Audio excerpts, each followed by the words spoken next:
This is the IELTS listening test. You will hear a number of different recordings and you will have to answer questions on what you hear. There will be time for you to read the instructions and questions and you will have a chance to check your work. All the recordings will be played once only. The test is in 4 parts. At the end of the test, you will be given 10 minutes to transfer your answers to the answer sheet. Now turn to Part 1.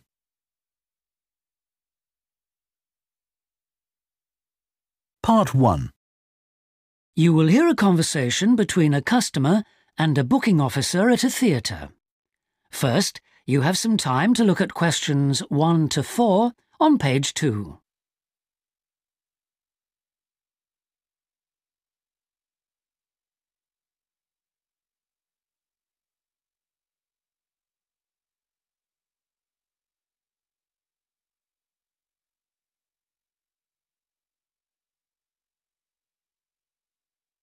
You will see that there is an example that has been done for you. On this occasion only, the conversation relating to this will be played first. Hello, Theatre Royal Plymouth? Hello. I'd like to make a booking, please. Yes. What is it you want to see? The Imposter. Right. The man wants to see the imposter, so imposter has been written in the space. Now we shall begin. You should answer the questions as you listen because you will not hear the recording a second time. Listen carefully and answer questions 1 to 4.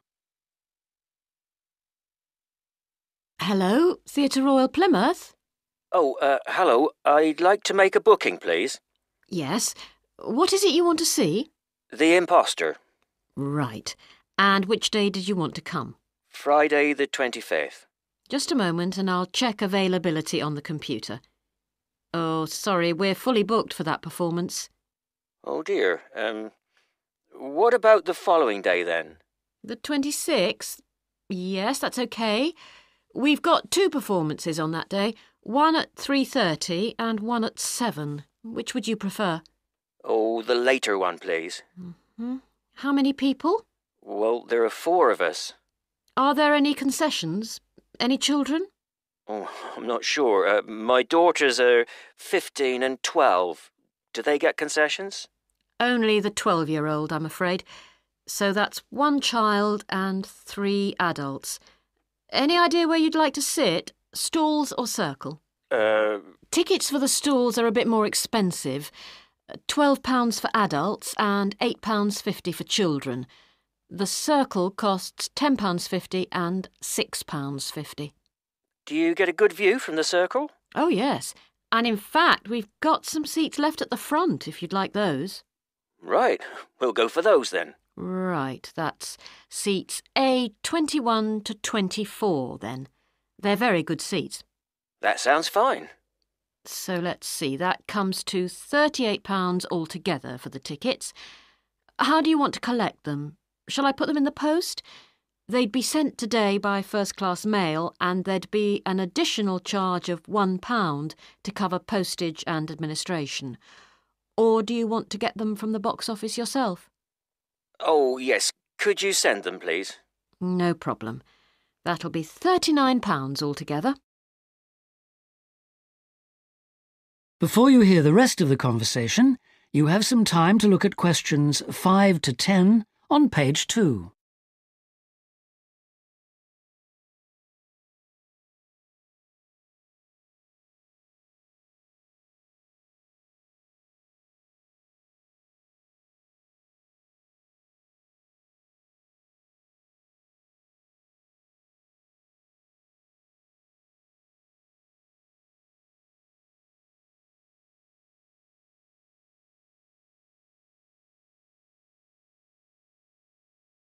Now listen and answer questions 5 to 10.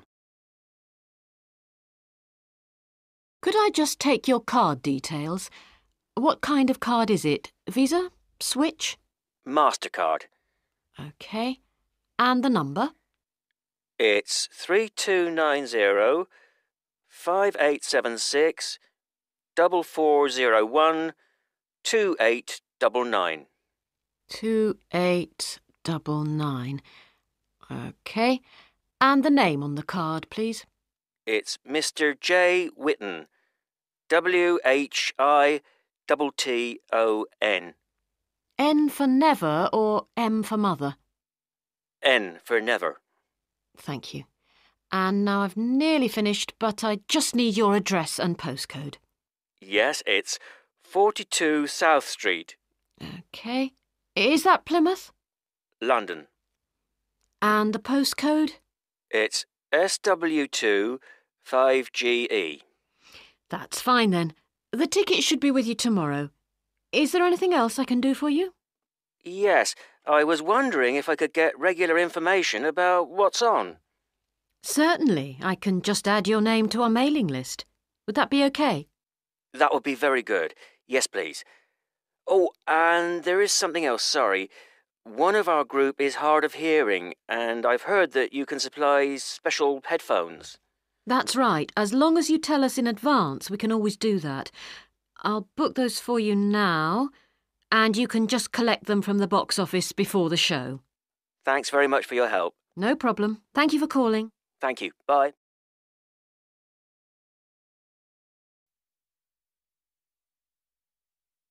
That is the end of Part 1. You now have half a minute to check your answers to Part 1.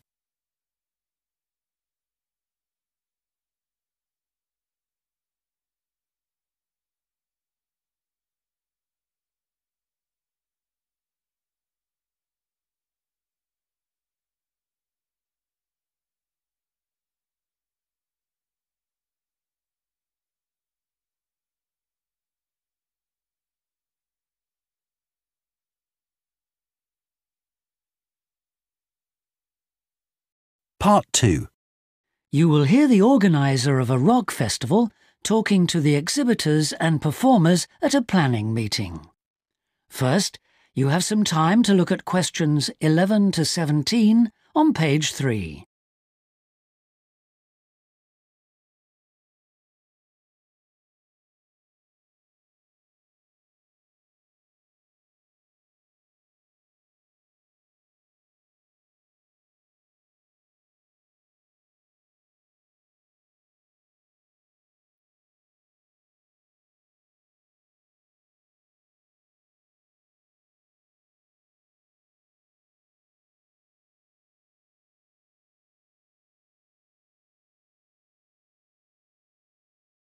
Now listen carefully and answer questions 11 to 17. Good evening, everyone. I'm glad you could all make this planning meeting for what promises to be the biggest and most colourful free rock festival ever held in the South East. So whether you're a performer, a craft exhibitor or an artist, we all extend a big welcome to you. Could we turn first to the plan so I can familiarise you with the layout of the site, which, as you know, is an old football stadium. We're really lucky to have so much space this year. You can see the main gate at the bottom of the plan. Have you found it? That's where most visitors will enter. It's also the entrance for those taking part in the craft fair. We've set the stalls just inside the gate on the left in a circle. If you walk straight ahead from the gate along the path without turning right, you'll come to some steps up to the football stadium.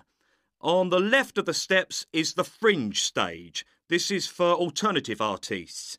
They include folk singers, poets and other acts which are more suited to a smaller stage.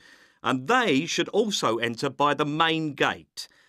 On the opposite side of the steps is a restaurant, and adjoining that is the main festival information point. Here you can get extra programmes and up-to-the-minute information about events, and you can discuss any last-minute problems, although we hope everything will be running smoothly when the festival opens. Coming back to the plan, you go up the stairs to the stadium. The entrance for the rock bands is on the far side, and on your right is the main stage, which will have powerful illumination and amplification throughout the weekend. There will probably be TV vehicles adjacent, that's in this area only, for recording purposes. If you look at the outside of the plan, you can see a third gate for exhibitors, opening onto a side path. A little way down the path, before you get to the trees, is the building where the art exhibition's being housed. Then, finally, there's just one more building marked on your plan, quite near the main gate. It's divided into lock-up garages, so I hope you now feel quite familiar with the main festival area. Before you hear the rest of the talk, you have some time to look at questions 18 to 20 on page 4.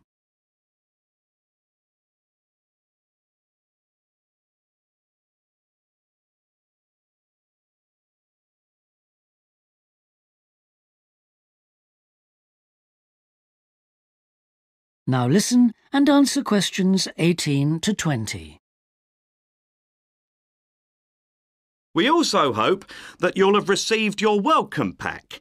In it, you should find 2 parking tickets for yourself and anyone assisting you, an armband to indicate that you are an official visitor, one of our brilliant yellow badges with the new festival logo, a festival programme, and several sheets of information that we'd ask you to study carefully before the event. Please could you note that all setting up of stalls, displays and so on should be completed by 9:30 a.m. and that, unfortunately, we won't be able to allow any vehicles to enter the festival area after that time. Yeah, it's a big site, but even a few vehicles parked in the wrong place can block the paths. With crowds of people, and we are expecting several thousand, this can merely be a nuisance, but if there's an emergency and access for an ambulance is blocked, the situation will become not just annoying, but also dangerous.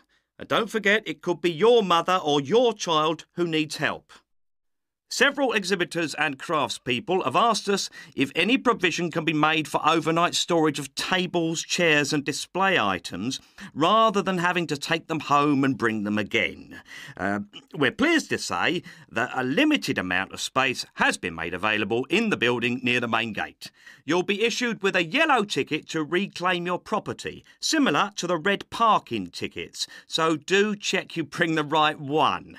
But please understand that this is entirely at your own risk, as we can take no responsibility for items lost or damaged.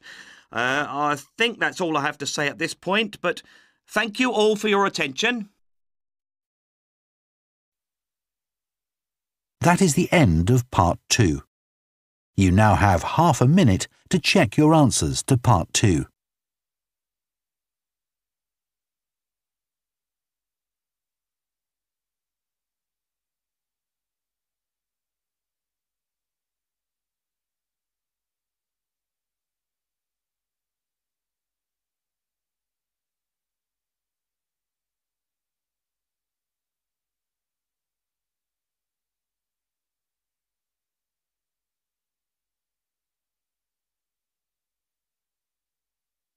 Part 3.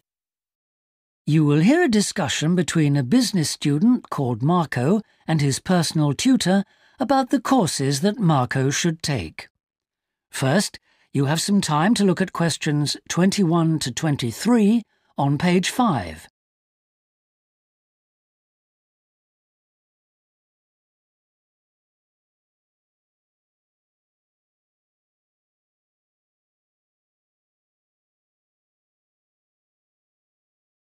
Now listen carefully and answer questions 21 to 23.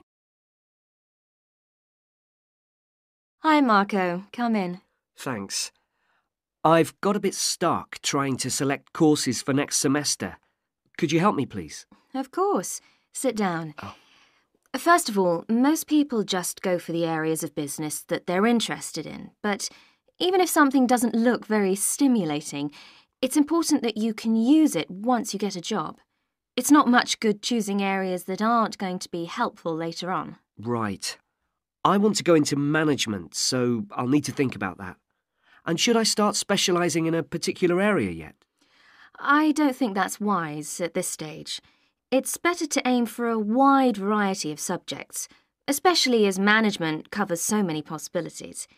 You shouldn't be limiting your choices for later on. Yes, I see. You should also look at how the course is made up.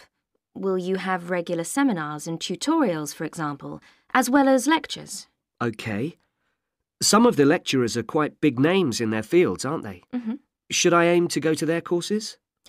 Well, remember that the lecturers who aren't well known may still be very good teachers.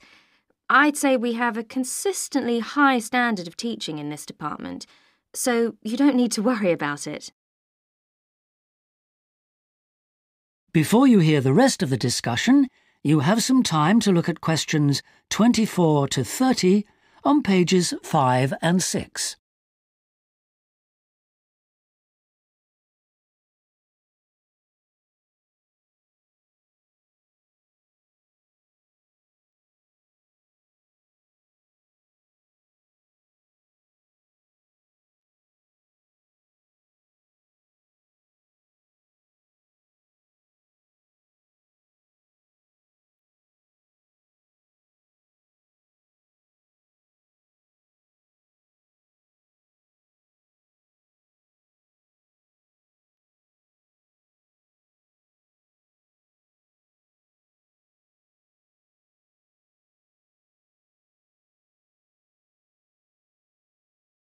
Now listen and answer questions 24 to 30. Good. Well, that's a great help. Now, last time we met, you mentioned doing team management, didn't you? That's right. I'm still quite keen on the idea. The trouble is that because of changes in the content of various courses, team management overlaps with the Introduction to Management course you took in your first year. So what you learned from it would be too little for the amount of time you'd have to spend on it. I'll drop that idea then. Have you had a chance to look at the outline I wrote for my finance dissertation? I left it in your pigeonhole last week. Yes. Why exactly do you want to write a dissertation instead of taking the finance modules? It'll be pretty demanding. Well, I'm quite prepared to do the extra work because I'm keen to investigate something in depth, instead of just skating across the surface. I realise that a broader knowledge base may be more useful to my career, but I'm really keen to do this. Right. Well, I had a quick look through your outline, and the first thing that struck me was that you'll have to be careful how you set about it, as the way you've organised it seems unnecessarily complex. The data that you want to collect and analyse is potentially valuable, but you'll need to narrow down the subject matter to make the whole thing manageable. OK. I'll have another look at it. I was talking to Professor Briggs about it yesterday, and I got some more ideas then. For part of the dissertation, I was thinking of trying to persuade finance managers from 3 or 4 companies to let me ask them about their company finances. If not, I think I'll have to change to another topic. Well, go ahead then. I could give you some names. Thanks. Now, let's talk about practicalities. Your dissertation must be finalised by the end of May, so you should aim to finish the first draft by the end of March. Is that feasible? Yes, it shouldn't be a problem. I'll need to register for the dissertation, won't I? Is that with the registrar's department? No, it's internal to this department, so you just need to let the secretary know. Do that as soon as you're sure you're going to write the dissertation. OK.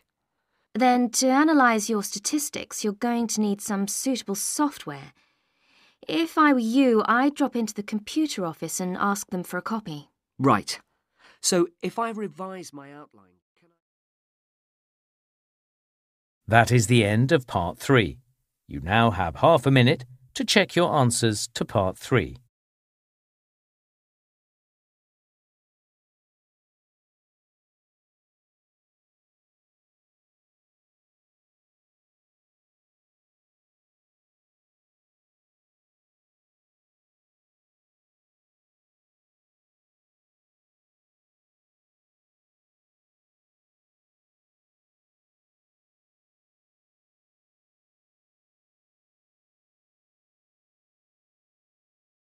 Part 4.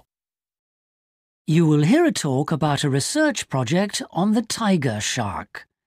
First, You have some time to look at questions 31 to 40 on pages 7 and 8.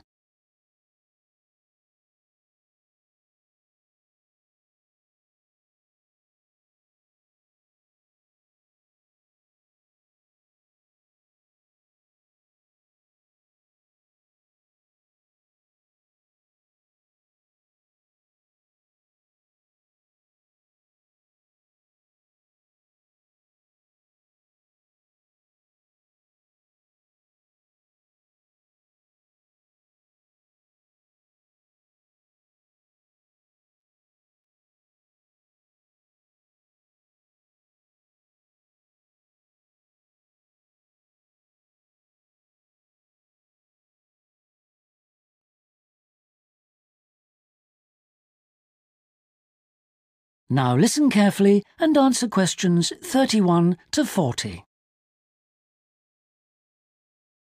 Good morning, everyone. Today I'm going to talk about the research project I've been involved in on the tiger shark. First of all, some background information.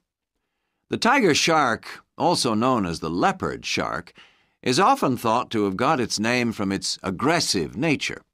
But in actual fact, it's called that because it has dark bands similar to those on a tiger's body. It is a huge creature, growing up to lengths of 6.5 meters.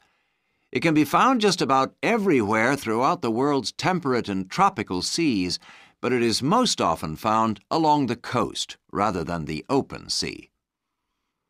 In terms of feeding, tiger sharks tend to be most active at night and are solitary hunters. Their preferred prey includes other sharks, turtles, seabirds, and dolphins, to name but a few. However, it's not uncommon to find garbage in its stomach. This is because it tends to feed in areas such as harbors and river inlets, where there is a lot of human activity. Now to the project itself. We are particularly interested in some studies that have been done in the Rain Island area. Observations here have shown that there is a large population of tiger sharks present in the summer during the turtle nesting season. However, during the winter months the sharks disappear. So we decided to do some of our own research there.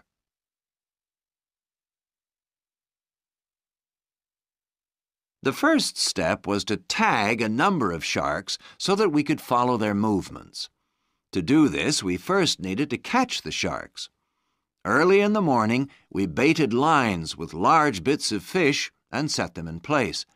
These lines were then checked every 3 or 4 hours. If no sharks were caught, the baits were replaced. Once a shark had been caught on one of the baited hooks, it was pulled in close to the boat and secured, so that we could carry out a number of brief activities to aid our research. This usually took no more than about 10 minutes and was carried out as carefully as possible to minimize any stress to the shark. Each of the tiger sharks that we caught was measured and fitted with an identification tag, and also a small amount of tissue was taken for genetic studies.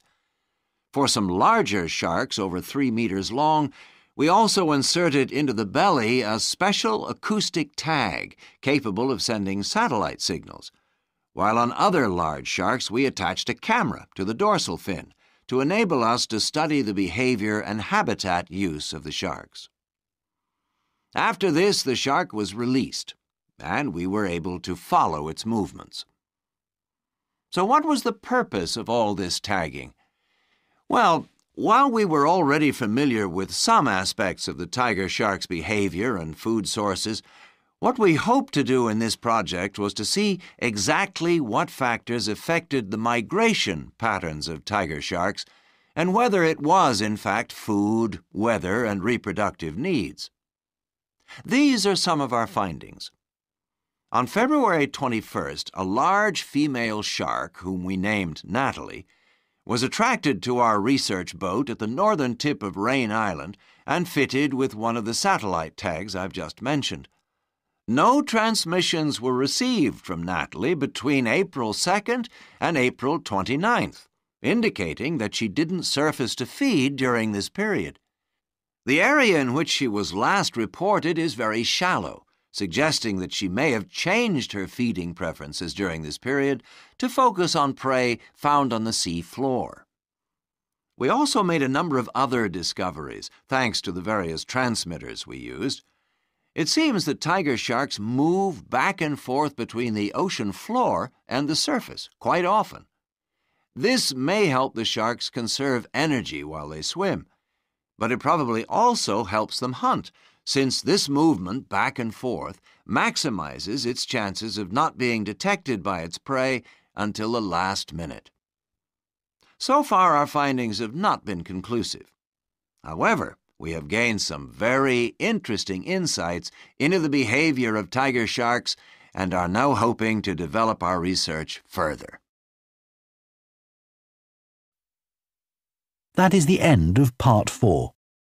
You now have 1 minute to check your answers to Part 4.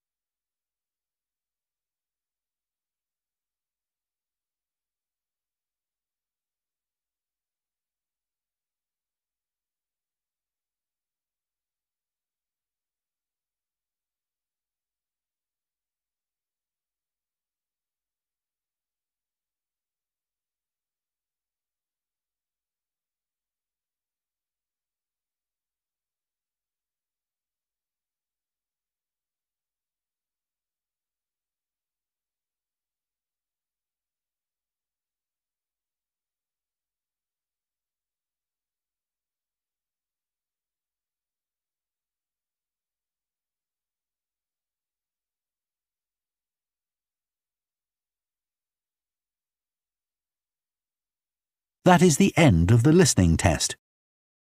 In the IELTS test, you would now have 10 minutes to transfer your answers to the answer sheet.